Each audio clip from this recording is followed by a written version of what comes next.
What's up? Welcome back to Nowstalgia. Dave here with a review of Fair Play, the new erotic thriller film on Netflix starring Phoebe Dynevor and Alden Ehrenreich. This was a big hit out of Sundance. Netflix picked it up, just dropped. Directorial debut from Chloe Domont, who is a TV writer, experienced TV writer. And yeah, I like this movie quite a bit. I think a big part of the appreciation for this and a big part of the general appreciation that everyone seems to have for this movie is that they don't really make movies like this anymore. These are the movies that back in the day were huge star-making performances, star-making roles. Phoebe Dynevor, I didn't see Bridgerton, but she was the big Bridgerton breakout, so this is my first time really seeing her.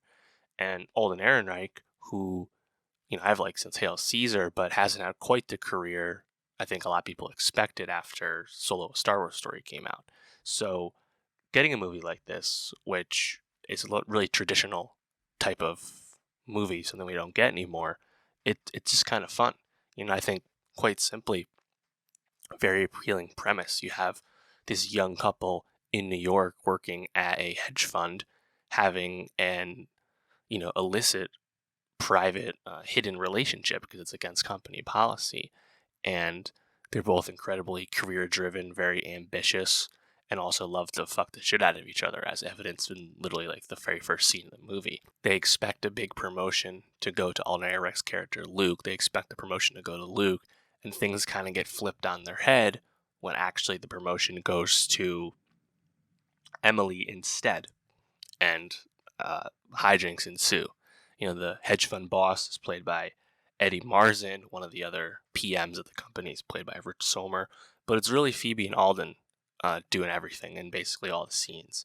And I like it because it's a thriller film where you don't exactly know where it's going to go. There's definitely some surprising twists and turns.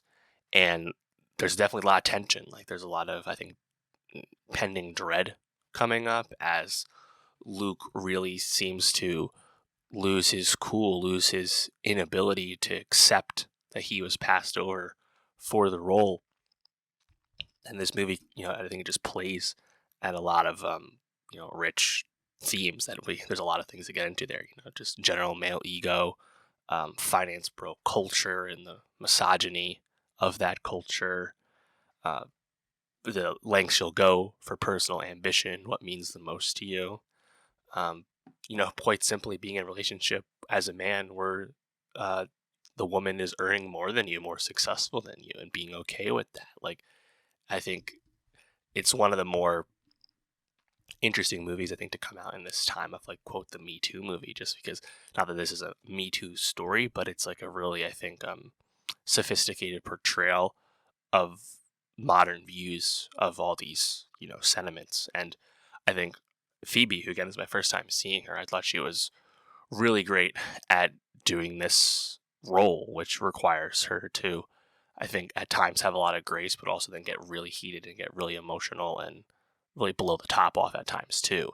And Alden, as Luke, he's doing a really good job because he's not playing someone who comes across as overtly villainous or bad, but he's really good at playing the spiraling character and also really good at kind of, the script does a really good job of matching Alden's performance, where Luke seems to be coping with how everything's going and his acceptance of his situation by going down kind of like the self-help route. And there's definitely hints of him like developing like Andrew Tate-esque views and values.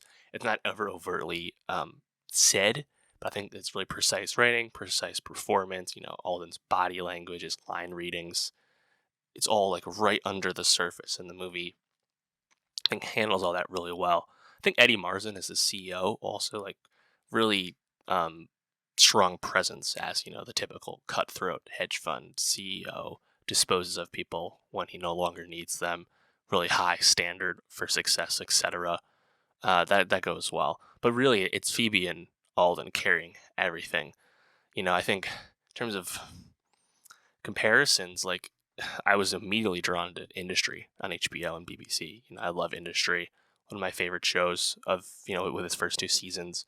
And there's a lot of similarities between Mahala Harold's character and Phoebe Dynevor's character. I think the moments when Luke makes a bad call once Emily's been promoted. Luke is working for her as his analyst.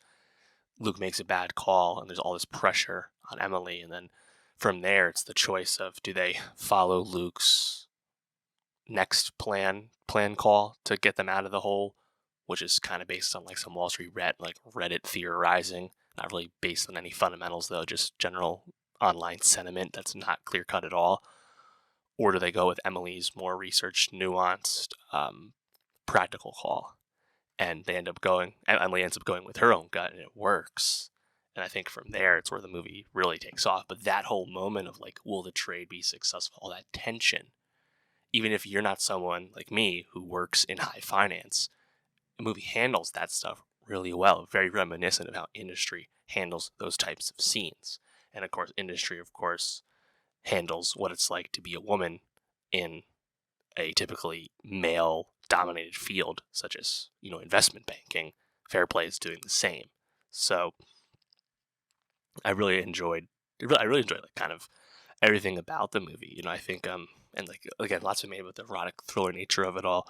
I think that kind of comes and goes, but there's, I think, the very first sex scene really stands out where it's at a wedding and there's some I don't know how graphic to be, but there's some blood, let's say, not from a wound, and it's funny how they talk about it. And again, like, these are the types of movies that we used to have all the time back in the 90s. So yeah, I thought Fair Play was a really effective thriller with two strong leads, and does a good job of both giving you some of that more erotic thriller stuff of the past, effectively telling a high-edge, tension-filled story in investment banking world, and yeah, just kind of being a bit unpredictable. I think it really kind of lands where everything it wants to go. So I quite enjoyed Fair Play. It's kind of the first of the long run of Netflix awards movies, or awards hopeful movies they'll be rolling out this fall, but they're off to a good start with Fair Play. But let me know, how'd you feel about Fair Play? What's your favorite thing about it? And for more movie reviews, subscribe, and I'll see you next time.